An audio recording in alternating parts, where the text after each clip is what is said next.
Mais avant ça, je le disais, premier grand incendie de l'été, manifestement, ça se passe dans l'Hérault, à Gigean. Un feu qui s'est déclenché a brûlé plusieurs centaines d'hectares. On fait le point avec Jérôme Bonafou, notre invité. Bonjour. Bonjour. Bienvenue sur Sud Radio, porte-parole du SDIS de l'Hérault, Jérôme Bonafou. Plusieurs centaines de vos collègues qui sont mobilisés sur le front. D'abord, est-ce que le feu est fixé ?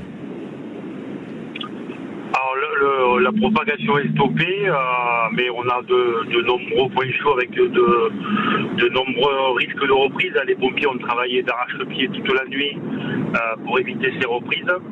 Mais oui, pour l'instant, il ne se propage plus, malgré des conditions météorologiques assez défavorables. Oui, notamment Rémi André qui nous parlait du vent qui soufflait, ce qui est défavorable, bien entendu.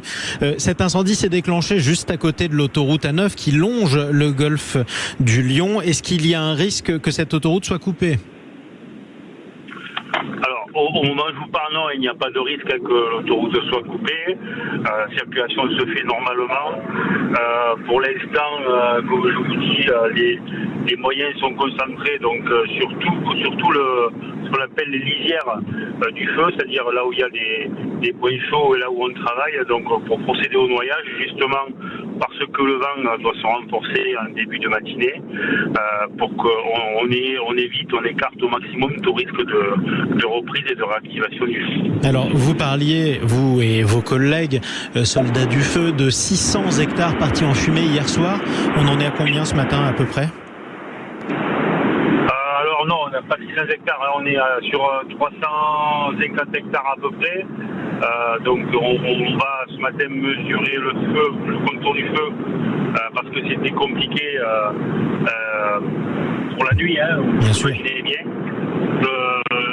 Le service de l'ONF vont mesurer un peu plus le feu ce matin, et là on va faire des reconnaissances au lever du jour, c'est-à-dire dans quelques minutes avec l'hélicoptère pour voir un peu la situation et voir si on peut faire intervenir des moyens aériens ou pas. Oui, vous aviez raison de me reprendre ma langue à fourcher, c'était 300 hectares et 600 pompiers en revanche sur le front. Est-ce que vous avez encore besoin de renforts ou les effectifs présents sur place suffiront ?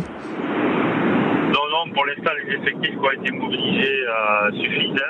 C'est pour ça qu'ils sont conservés. Certaines d'ailleurs sont au repos. Parce qu'on a également eu un autre départ de feu cette nuit à l'ouest de Béziers.